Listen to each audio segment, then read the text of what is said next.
We will study today relative atomic masses. Relative atomic masses.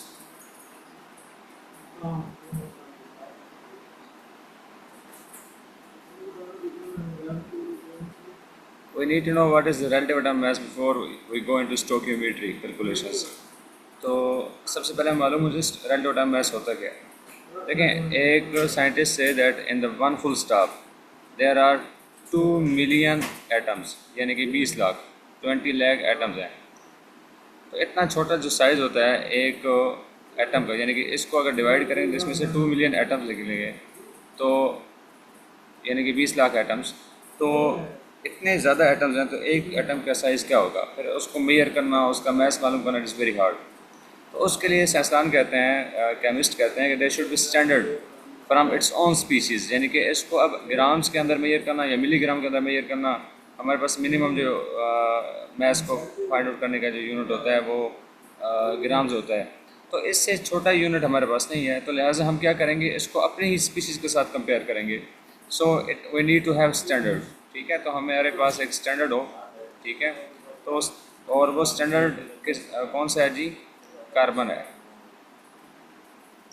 ठीक है। We have standard carbon 12। और दूसरा क्या आपके पास, उसके साथ कंपेयर किया जाता है, नीड्स टू बी कंपेयर्ड। हम उसको कंपेयर करेंगे कार्बन 12 के साथ। तो how would we define relative atomic mass, the average mass of या atomic the mass of an atom of the mass of an atom of element, किसी भी element के एक एटम का मास एज कंपेयर टू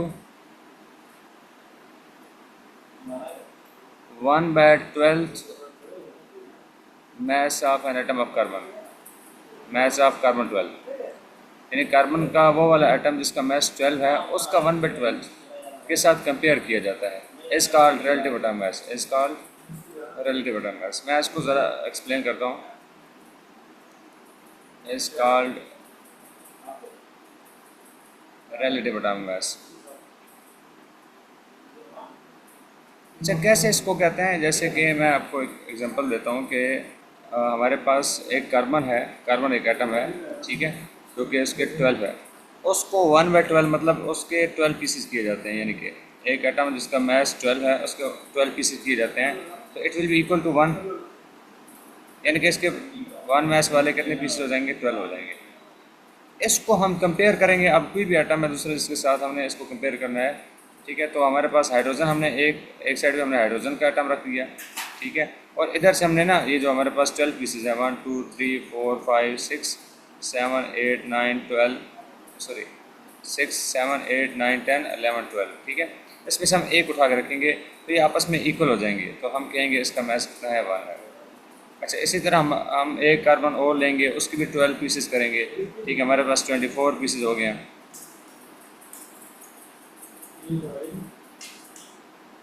तो हम क्या करेंगे, यहाँ पे हमने ऑक्सीजन ले ली, ठीक है। अब इसमें यहाँ पे हमने ऑक्सीजन लिया एक साइड पे, और एक साइड पे हम कार्बन के 1/12 यानी कार्बन का जो मास है उसके 1/12 का मतलब है उसके 12 पीसेस करने हैं। तो उसको हमने रखना शुरू किया। फिर इसको कंपेयर करना है ना, यहाँ पे हम जो कंपेयर करना चाह रहे हैं, तो यहाँ पे हमने 16 पीसेस रखे हैं। तो उसका मैस यानी कि 16 जो पीसेस जब हम रखेंगे तो इसका मैस क्या हो जाएगा, इक्वल हो जाएगा। So in this way we can compare the mass of an atom of element, किसी भी एलिमेंट के एटम का mass as compare to 1/12 the mass of carbon 12। अच्छा, कार्बन ही क्यों ली जाती है, this is the technical point, क्योंकि कार्बन का जो मैस है वो फ्रैक्शंस में नहीं है, वो क्लियर है, ठीक है। यानी कि 12 एग्जैक्ट है। उसके बाद कुछ मैसेज होते हैं जो कि फ्रैक्शंस में होते हैं, और not whole number, not whole numbers. Some masses are not whole numbers, ठीक है। उसकी रीज़न क्या है, जैसे कि हम देखते हैं 35.5 किसका मैस होता है, क्लोरीन का।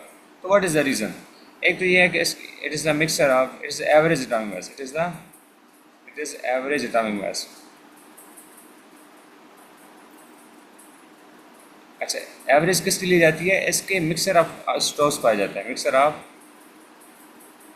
Isotopes. Isotopes you know that जिनका मैसेज डिफरेंट होते हैं, ठीक है। एक तो इसमें आइसोटोप आ जाते हैं और उनकी डिफरेंट अबंडेंसेस होती है। डिफरेंट अबंडेंसेस। अबंडेंसेस का मतलब है कितनी कसरत से कुछ चीज़ पाई जाती है, ठीक है। तो हमारे पास एक फार्मूला होता है, हम इसको यूज़ करते हैं। जैसे कि क्लोरीन है, देखें आइसोटोप का मतलब है उसका एटॉमिक नंबर 17 ही है और इसका भी 17 है। एक एटम है उसका 35 है मैस और एक का 37 है। ये जो 35 मैस वाले हैं ये आपके पास पाए जाते हैं 75% इन द नेचर, ठीक है, और ये एग्जिस्ट करते हैं 25%।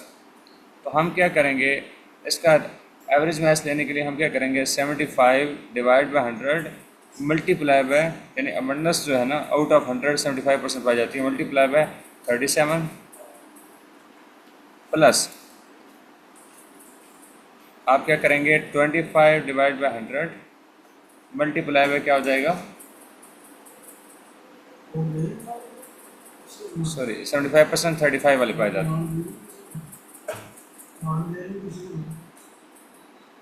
और ये 37 वाले हो जाएंगे, ठीक है।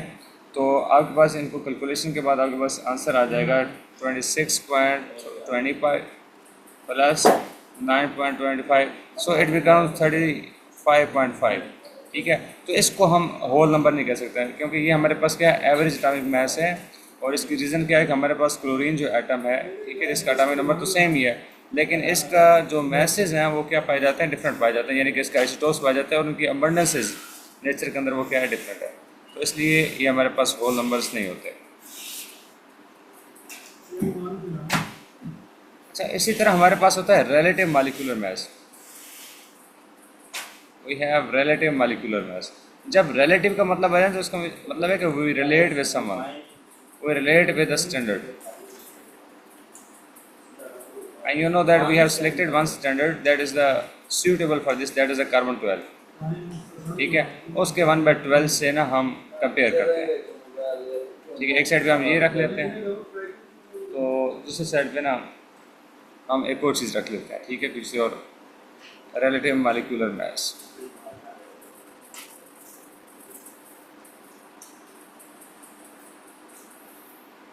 अच्छा, अब इसमें कैसा होता है कि इसको हम किस तरह डिफाइन करेंगे, the molecular mass is the average mass of a molecule, यानी कि एक मॉलिक्यूल का mass as compared with the 1/12 the mass of carbon, mass of a molecule as compared to the mass of to the 1/12 mass of carbon 12, ठीक है। इसको भी इस तरह कंपेयर किया जाता है, इसको हम कहते हैं मॉलिक्यूलर मास, इसको mR से रिप्रेजेंट किया जाता है, ठीक है। और इसका यानी कि वही तरीक़ाकार है जो आपको बता चुका हूँ, इस तरह कंपेयर किया जाता है। एक साइड पे एक एटम, ठीक है, एक मॉलिक्यूल रख दिया, वो चाहे कार्बन डाइऑक्साइड है, और एक साइड पे वही कार्बन जो है ना उसके 12 पीसेस किए जाते हैं, यानी कि उसका 12 है मल्टीप्लाई बाय 1/12। क्या मतलब है कि कार्बन का जो मास 12 है उसको 12 पीस किए जाते हैं, वो पीस यहाँ पे रखते जाते हैं। तो जब इनका मास इक्वल हो जाता है तो यानी कि यहाँ पे 44 पीसेज आएंगे, ठीक है। तो इससे हम पता चल जाएगा कि इसका मास कितना है, 44 है। और इसका फार्मूला क्या बनेगा हमारे पास, मॉलिक्यूलर मास का फार्मूला क्या बनेगा। ये एक सिंपल मेथड आपको समझाने का कि जो हमारे पास कार्बन 12 है, ठीक है, उसके 1/12 मतलब ये है कि उसका जो मास है उसका 1/12 यानी कि उसको 12 पीसेस करेंगे, ठीक है।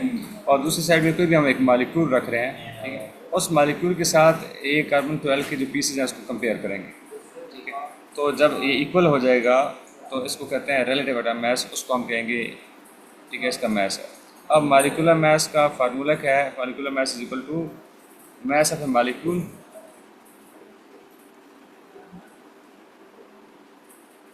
ठीक है divide by 1/12 mass of carbon 12। ये वही चीज़ है, अगर आप इसको थोड़ा सा फोकस करें तो कंपेयरिंग इज एक्चुअली डिवीजन, ठीक है। ये देखो 1/12 मास ऑफ कार्बन 12, तो ठीक है, इसके वही पीसेस बन रहे हैं। कंपेरिजन इज एक्चुअली डिवीजन, यानी कि कंपेयर करने का मतलब है कि हम इसको डिवाइड ही करें। अच्छा, इसको मॉलिक्यूलर मास को कैसे फाइंड आउट करते हैं, how to find the molecular mass. ये बेसिक कंसेप्ट्स हैं जो कि मैं जल्दी कवर कर रहा हूँ, ठीक है। आगे फिर हम स्टोकियोमेट्री कैलकुलेशन की तरफ जाएंगे।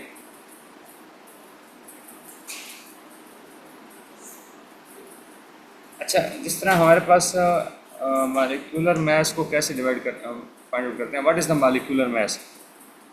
The sum of atomic masses of all the atoms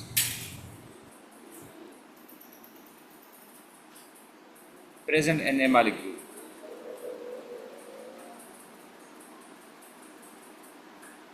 जैसे कि मैं यहाँ लिखता हूँ कार्बन डाइऑक्साइड, ठीक है। इसको ज़रा आप देखें, कार्बन का जो रिलेटिव एटम मास वो कितना है, 12 है, प्लस दो इसके 1 ही एटम है, ठीक है, मल्टीप्लाई 1 कर देता हूँ, प्लस ऑक्सीजन कितने एटम है, 2, मल्टीप्लाई एक एटम का मास कितना है, 16 है। आप पीरियडिक टेबल के अंदर जाएंगे और आप देखेंगे कि क्लोरीन है या कार्बन है, तो आप देखें इसके अंदर 6 है और ऊपर 12 होगा। This is the atomic number represented by G, it shows the number of protons only, and this is the atomic mass, okay, represented by A, it means sum of proton and neutrons, ठीक है। तो this is the relative atomic mass. तो जो मास होगा उसको हम यहाँ पे लेंगे। इसी तरह ऑक्सीजन को आप देखेंगे पीरियड टेबल के अंदर, यहाँ पे 8 होगा, this is represented by Z, it means it is atomic number, okay, number of protons, and here will be 16, it will not be exact 16, इसको हम राउंड ऑफ करके 16 में बनेगा, ठीक है, it will be atomic mass, ठीक है। तो मल्टीप्लाई 2 कर लिया, ये 32 प्लस 12, तो ये आपके पास क्या होगा, 44, ठीक है, और इसका यूनिट होता है AMU, ठीक है। ये कुछ डेफिनेशन हैं, थोड़े से बेसिक कंसेप्ट हैं जिसको अभी यहाँ पे क्लियर किया। अब मैं थोड़ा सा ज़्यादा इसको डिटेल में एक्सप्लेन करने के लिए आगे सब्सटेंस को देखेंगे, ठीक है। सब्सटेंस क्या होता है, ज़रा बेसिक कंसेप्ट हैं, इसको आप इसी तरह अंडरस्टैंड कीजिएगा। We have matter, we study chemistry, in chemistry matter. Matter की दो टाइप्स होती हैं, एक होता है प्योर और एक होता है इम्प्योर।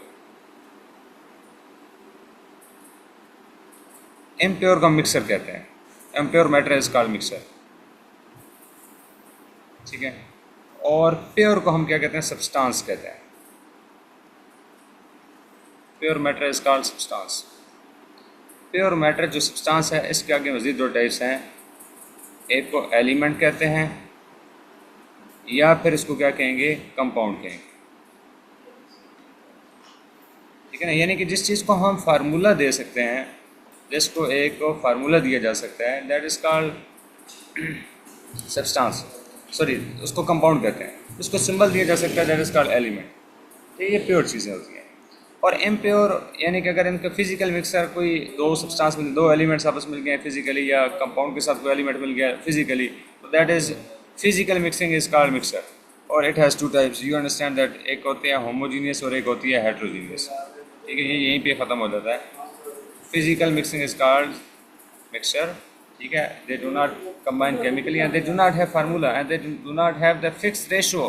ये नहीं होता कि एक कार्बन का एटम आएगा, दो ऑक्सीजन का एटम आएंगे, ठीक है, नहीं, ऐसा नहीं है। इनको केमिकल कंबाइन नहीं हो रहे, ठीक है। तो they have their own features which do not change. और ये होगा हेट्रोजीनियस, ठीक है। हेट्रोजीनियस मिक्सर होगा, होमोजीनियस मिक्सर होगा, ठीक है। चलें, इसकी डिटेल में बाद में स्टडी करेंगे। फिलहाल जो इम्पोर्टेंट है वो ये है कि सब्सटेंस। सो सब्सटेंस के अंदर हमारे पास एलिमेंट है और फिर कंपाउंड है।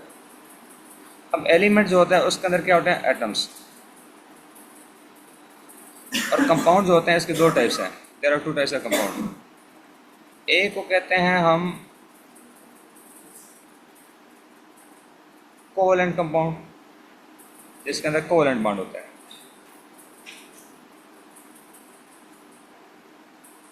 और एक होता है आपके पास आयनिक कंपाउंड्स।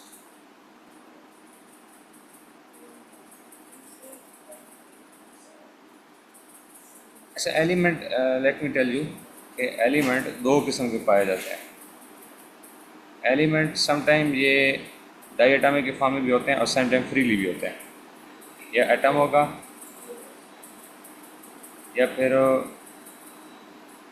ये, इसको भी हम, यानी कि let me tell you, wait, element या तो आपके पास इस तरह होगा कि आपके पास इस तरह सोडियम होता है, फ्री मोनोटॉमिक होगा, ठीक है, आयरन होगा, या फिर आपके पास क्या होगा, डाइएटॉमिक होगा।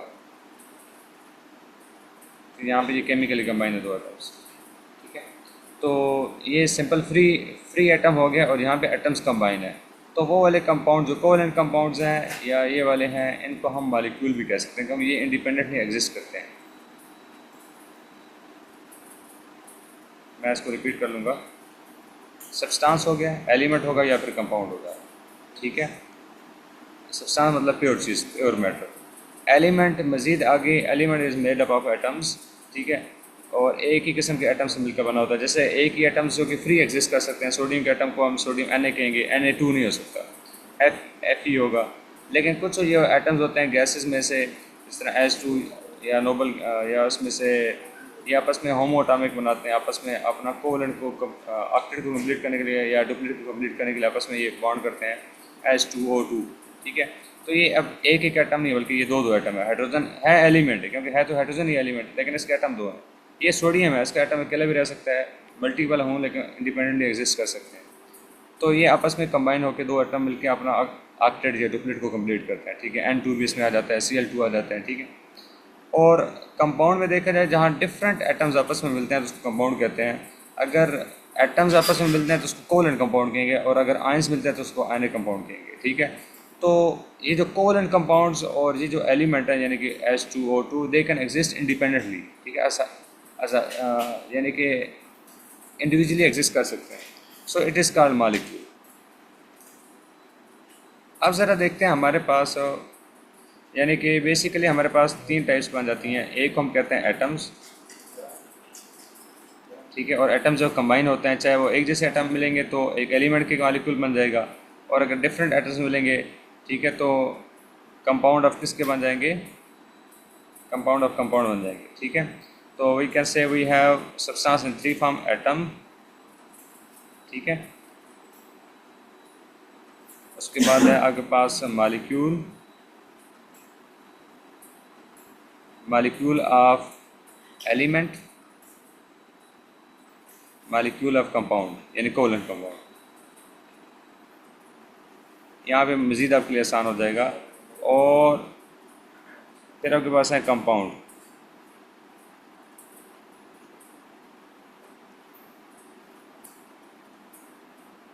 Ionic compounds.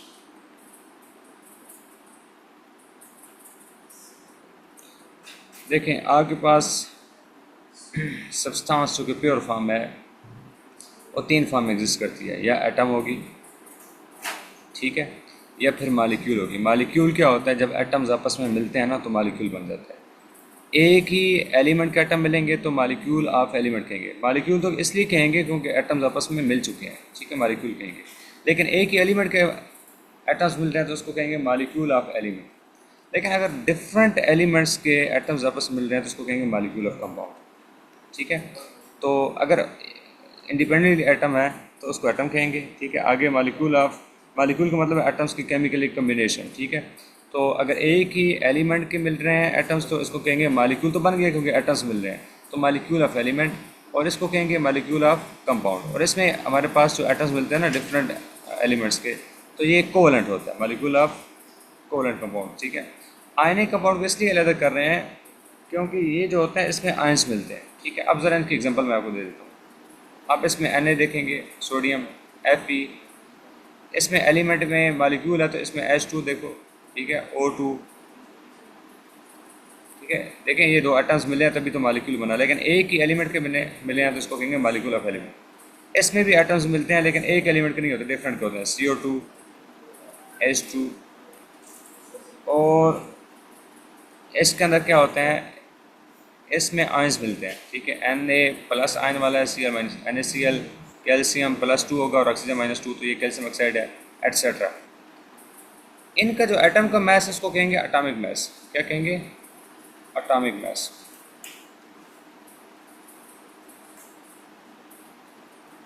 जो मॉलिक्यूल का मास होगा उसको कहेंगे मॉलिक्यूलर मास।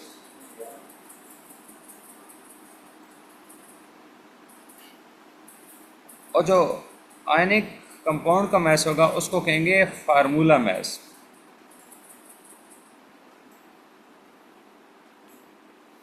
अच्छा, इनका मास तो हम सिंपली देख लेते हैं, ठीक है। कैसे सिंपली देख लेते हैं कि एटम का मास, सपोज सोडियम का मास कितना है जी? 23 है। ठीक है, ये रिलेटिव एटॉमिक मास है। रिलेटिव मॉलिक्यूलर मास की बात करें, इसको AMU से ज़ाहिर करते हैं, AMU। अच्छा, इसी तरह आप देख लें कि मॉलिक्यूलर मास है, तो अब H2 का मास कितना होगा? 2 है। ऑक्सीजन का बल्कि कर लें 32 हो जाएगा, 32 AMU। और यहाँ पे H2O सॉरी ये बनता है कि दो डिफरेंट एलिमेंट्स हैं ना, तो ये वाटर का कर लेते हैं, इसका हो गया 18 AMU। लेकिन ये एक मालिक्यूल का मास है, ये भी एक मालिक्यूल का मास है। NaCl एक फार्मूला यूनिट, यानी कि सिर्फ एक Na और एक Cl, तो ये होगा 58.5।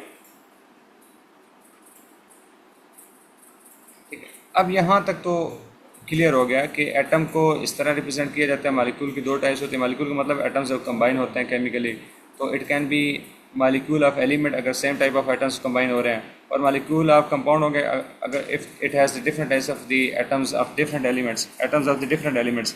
देखिए यहाँ पे कार्बन एक डिफरेंट एलिमेंट, उसका एक एटम आया, ऑक्सीजन के दो एटम आए।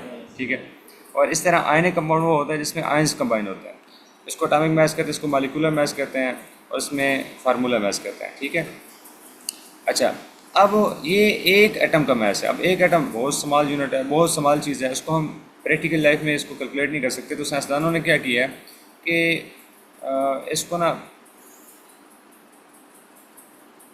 इसको ग्राम में एक्सप्रेस किया। 23 ग्राम हो गया, ये 32 ग्राम हो गया, यानी कि बहुत बड़े unit. AMU is very small, is just for one molecule और वन एटम। ठीक है, लेकिन उसको हम देखें, हमने केमिस्ट्री के अंदर एक्सपेरिमेंट करना है, वो कहते हैं जी आप आयरन ले आओ या सोडियम ले आओ और उसका किसी के साथ रिएक्शन कराओ। तो हम सोडियम के एक एटम, पहली बात है इसको अलग करते करते बड़ा टाइम लगेगा, बड़ी मुश्किल है, हम हर एक बंदा कर नहीं सकता। तो उसका मतलब है कि ये फिर रेयर हो जाएगा एक्सपेरिमेंट करना।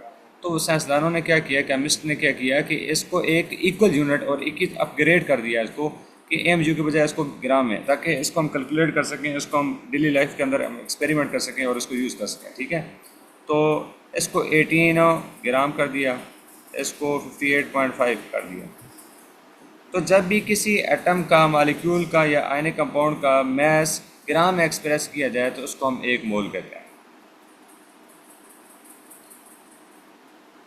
1 मोल, 1 मोल, ये भी 1 मोल हो गया और ये भी 1 मोल हो गया। क्लियर होगी बात? जब भी किसी एटम का मास होता है तो किसी एटम का मास AMU में है, लेकिन बहुत स्मॉल यूनिट है। ठीक है, तो उसको साइंसदानों ने क्या किया कि AMU को किस में एक्सप्रेस कर दी? ग्राम में एक्सप्रेस कर दी, क्योंकि उसको हम यूज़ अब 23 ग्राम सोडियम के मेजर कर सकते हैं। ठीक है, तो इसी तरह हम ऑक्सीजन के 32 ग्राम मेजर कर सकते हैं AMU, यानी कि एक ऑक्सीजन का मॉलिक्यूल को सेपरेट करना बहुत मुश्किल है, उसको डेली लाइफ में हम इस्तेमाल नहीं कर सकते। वाटर के 18 AMU एक मॉलिक्यूल का यूनिट है, उसको हम यूज़ नहीं कर सकते। तो हम वाटर को अगर हम किसी एक्सपेरिमेंट के अंदर यूज़ करना है तो 18 ग्राम लेंगे। ठीक है, मेजरेबल है। ठीक है, और लाजमी बात है उसमें फिर एक मॉलिक्यूल नहीं रहेगा, या एक एटम नहीं रहेगा, या एक फार्मूला यूनिट नहीं रहेगा। तो किसी भी एटम का, मॉलिक्यूल का या आयनिक कंपाउंड का मास जब हम ग्राम में एक्सप्रेस करते हैं तो उसको हम 1 मोल कहते हैं। और 1 mole of any substance contains how many particles? यहाँ मैं लिख रहा हूँ 1 mole of any substance contains 6.02 multiply 10 raised, अच्छा 6 सिर्फ पॉइंट है, ठीक है ना, इन O levels। Okay, 6 multiply 10 raised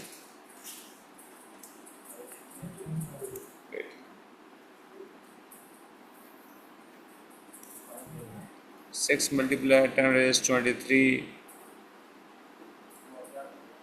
particles। ये पार्टिकल्स एक जनरल हम इस्तेमाल करें, ये this can be particles, can be atoms, can be molecules. ठीक है, can be formula units, can be ions. ठीक है, तो ये आपके पास पार्टिकल्स है। ठीक है, इसको 1 मोल कहते हैं। अब ज़रा हम थोड़ी सी कैलकुलेशन की तरफ जाते हैं कि यहाँ तक आई होप कि आपको क्लियर हो गया होगा। I am just going to revise it once more कि आपके पास एटम जो होगा फ्री स्टेट में पाया जाता है, उसको एटॉमिक मास कहते हैं। सपोज सोडियम है तो फ्री स्टेट है, उसका मास 23 हो गया। ग्राम में एक्सप्रेस इसलिए करते हैं कि ये वेरी स्मॉल है। अच्छा, मालिक्यूल का मतलब है कि जब एटम्स कंबाइन करते हैं, अब एटम एक जैसे एक ही एलिमेंट के कंबाइन भी कर सकते हैं और डिफरेंट एलिमेंट्स के कंबाइन कर सकते हैं, ठीक है। Chemical combination of the atoms not of ions, ठीक है। तो देखें आप एक ही एलिमेंट के करेंगे तो मालिक्यूल ऑफ एलिमेंट हो जाएगा, मालिक्यूल ऑफ कंपाउंड हो जाएगा अगर डिफरेंट होंगे तो, ठीक है। ये this is the molecule of element. तो H2O2 Cl2 N2 F2, there are many examples, okay. H2, तो हम यहाँ पे ना एग्जांपल मैंने क्या लिया O2 की, इसका मास लिखा है 32 AMU। This is the mass of one molecule of oxygen, okay. So it is very hard for us to measure the one molecule and to find out the one molecule, okay, of the oxygen for the chemical experiments, okay, chemistry experiments। तो क्या करते हैं हम इसको upgrade कर देते हैं, इसको एक बड़ा यूनिट दे देते हैं। AMU is very small as compare to grams, ठीक है। तो हम 32 ग्राम कर देते हैं, ठीक है। इसी तरह जब भी कंपाउंड है इसका 18 AMU तो 18 ग्राम कर दिया। आयनिक कंपाउंड NaCl, इसका 58.5 AMU है, उसको हमने ग्राम कर दिया। तो जब भी किसी एटम का मालिक्यूल का या आयनिक कंपाउंड का जो मैस है, यानी कि एटम मैस है, मालिक्यूलर मैस है, फार्मूला मैस, उसको हम किस के अंदर करें जी, AMU के बजाय ग्राम में एक्सप्रेस करें, दैट इज़ कॉल्ड 1 मोल, ठीक है। और ये जो मैस है इसको मोलर मैस भी कह सकते हैं, यानी 1 मोल का mass it's also called molar mess.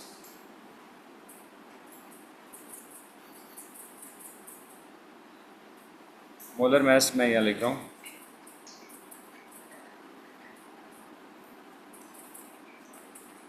the mass of 1 mole of any substance, बस ये शॉर्ट कर रहा हूँ, ठीक है। कोई भी सब्सटेंस है उसके 1 मोल का मास, वो सब्सटेंस के अंदर आप एटम मालिक्यूल या फार्मूला यूनिट कुछ कर सकते हैं। अब ज़रा चलते हैं, कुछ इसके फार्मूलाज होते हैं। अच्छा, 1 मोल के अंदर एक और चीज़ रहेगी यहाँ पे, लिसन टू मी केयरफुली। एक मालिक्यूल का मास था तो 23 AMU है। अब जब हमने 23 ग्राम कर दिया, जिसको 1 मोल कहते हैं, तो इसमें कितने एटम्स होंगे? एक एटम का मास था, सोडियम के एक एटम का मास तो 23 AMU था। अच्छा, ऑक्सीजन के एक मालिक्यूल का मास था तो 32 AMU। लेकिन जब हम इसको AMU की जगह पे हम इसको ग्राम कर रहे हैं, that is the huge unit, तो क्या उसके अंदर भी ऑक्सीजन का एक मालिक्यूल होगा? नहीं, ऐसा नहीं है, ठीक है ना। जब उसको हम उस ग्राम को हम 1 मोल कह रहे हैं, तो mole is equal to 6.3 multiply 10⁻23 particles, ठीक है। 6 मल्टीप्लाई 10⁻23 पार्टिकल्स, ठीक है। This the huge unit, huge quantity. तो हम देखते हैं ये मोलर मैस भी हो गया। अच्छा, बेसिक कंसेप्ट इसका क्लियर हो गया। हम ज़रा देखते हैं कि हमारे पास कैलकुलेशन हम कैसे करते हैं। रेशियो मेथड अब यूज़ करते हैं, ठीक है। तो इसका वैसे फार्मूलाज भी होते हैं, लेकिन फार्मूलाज आप तरफ आपको नहीं लेके जाना चाह रहा। चलिए फार्मूला देख लेते हैं। Mole is equal to given mass और मोलर मैस।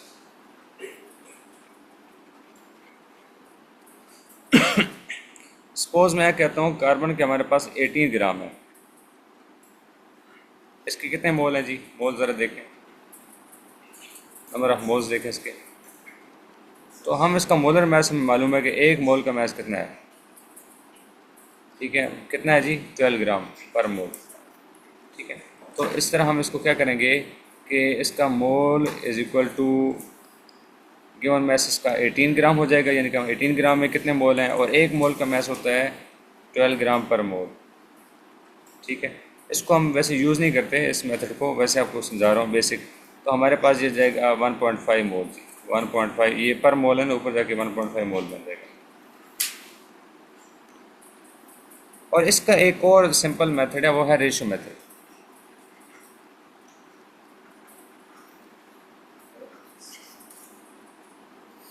ठीक है। इसका मेथड क्या है? रेशो, यानी कि यहाँ पे मैं लिखूँगा मोल और यहाँ पे लिखूँगा मैस। किसकी बात कर रहे हैं? कार्बन की बात कर रहे हैं। 1 मोल है तो उसका मैस 12 है, 12 ग्राम है। और अगर 18 ग्राम है तो उसका मैस कितना होगा? उसके अंदर मोल्स कितने होंगे? We don't know, 1 mole of carbon contains how many mass, how many grams, 12 gram, ठीक है ना, 1 मोल 12 ग्राम्स। और अगर हमारे पास 18 ग्राम्स हैं तो वो मोल्स पूछने जा रहे हैं, वी डोंट नो, एक्स कर दिया तो ये क्रॉस मल्टीप्लिकेशन होगी, 12x is equal to 18 multiply 18 हो जाएगी, और x is equal to 18 divide by 12, आपके पास 1.2, जी इसके अंदर 1.2 मोल्स है। And this way we can find the number of moles by ratio method. अच्छा, रेशियो मेथड के ज़रिए कुछ और भी हम, अगर हमारे पास मोल्स हैं लेकिन मैस नहीं है तो we can find the mass. Okay, आपसे कहा जाता है कि ये मैं एग्जांपल ले रहा हूँ सोडियम की। वो कहते हैं इसकी आपके पास ना 32 ग्राम्स हैं, सॉरी इसके 3 मोल्स हैं, और मैस कितना है, इसके अंदर ग्राम कितने मैस होंगे।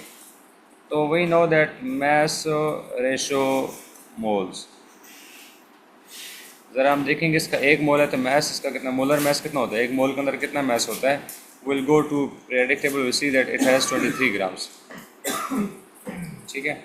और फिर अच्छा 3 मोल्स हैं तो फिर मैस कितना होगा, x हो गया, will multiply x is equal to 1 multiply x ही हो जाएगा, 3 मल्टीप्लाई 23 इट बिकम्स 969, ठीक है। तो इस तरह हम इसको कैलकुलेट कर लेंगे। अच्छा, उसके बाद है एक और रेशो है, इसकी मैं आपको वर्कशीट सेंड करूँगा, ठीक है। आपको इसका ना सपोज हम एक एग्जांपल इस मालिक्यूल के ले लेते हैं, कंपाउंड है कार्बन डाइऑक्साइड। कार्बन डाइऑक्साइड का मास कितना है, we have to find it. So पहले मोलर मास फाइंड आउट करना भी हमें आना चाहिए, इसका मोलर मास कितना है। तो कार्बन का पहले फाइंड कर लिया है तो लिहाजा कार्बन ही लेते हैं हम, फिलहाल लेते हैं एक मास लेते हैं H2SO4 ले लेते हैं, ठीक है। तो देखें इसका मास कितना है, इसका 2 एटम्स है हाइड्रोजन के, 2 इंटू हाइड्रोजन के एक एटम का मास कितना है, 1 हो गया, प्लस सल्फर के 1 है, 1 एटम ही है, ठीक है, यहाँ पे 1 if not written then it is equal to 1, तो इसका मास हो गया 32 मल्टीप्लाई 1, 32 ही आएगा।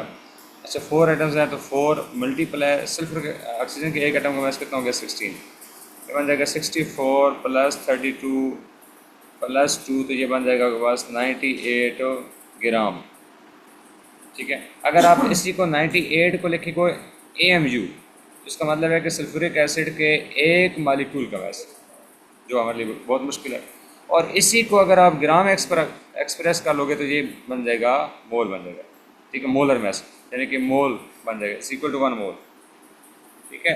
1 मोल तो इसका मास हो जाएगा मोलर मास, यानी कि इसका मास कितना हो गया, 98 ग्राम पर मोल, यानी कि 1 मोल के अंदर 98 ग्राम्स होते हैं।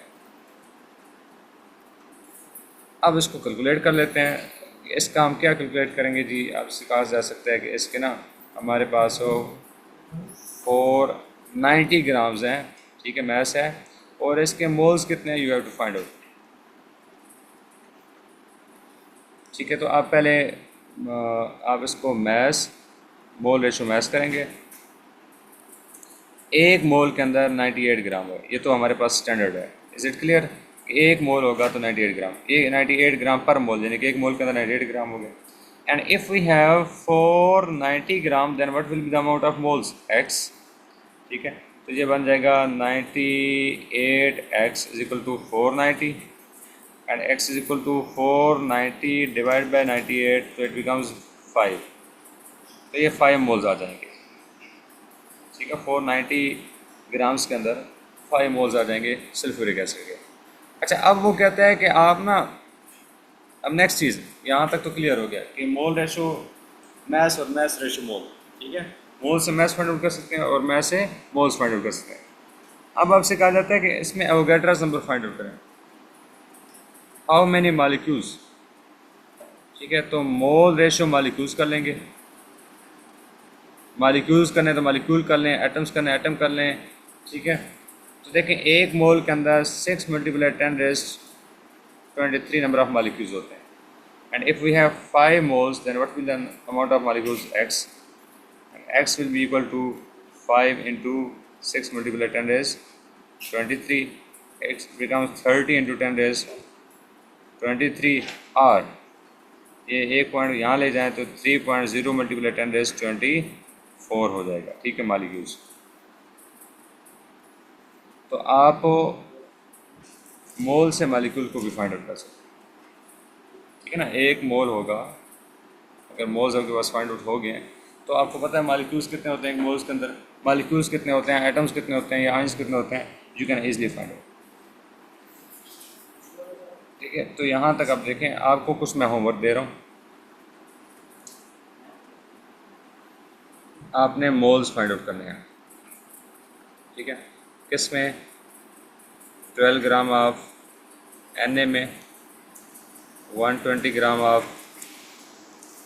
आयरन में। इसका मोलर मैस को फाइंड आउट करना होगा, 1 मोल इतना है तो उसका मैस कितना है, और इतने अगर ग्राम होंगे तो कितना होगा x।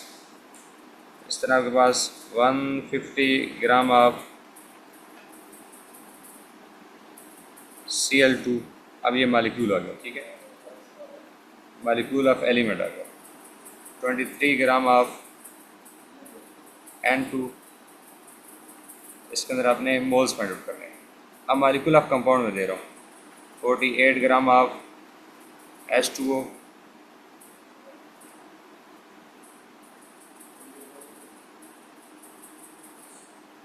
50 grams of H2SO4,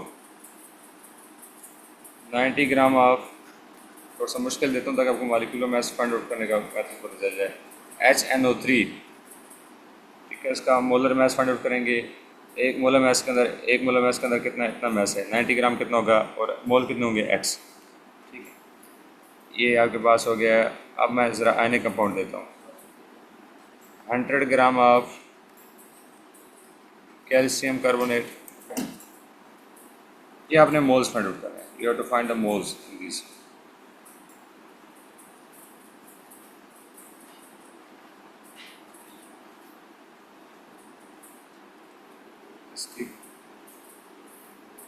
ठीक है, पिक ले रहे हैं। आगे मैं ज़रा देखता हूँ, आपको देता हूँ, आपने मैस फाइंड आउट करना है। 10 mole of SO2, 5 mole of H3PO4, 2 mole of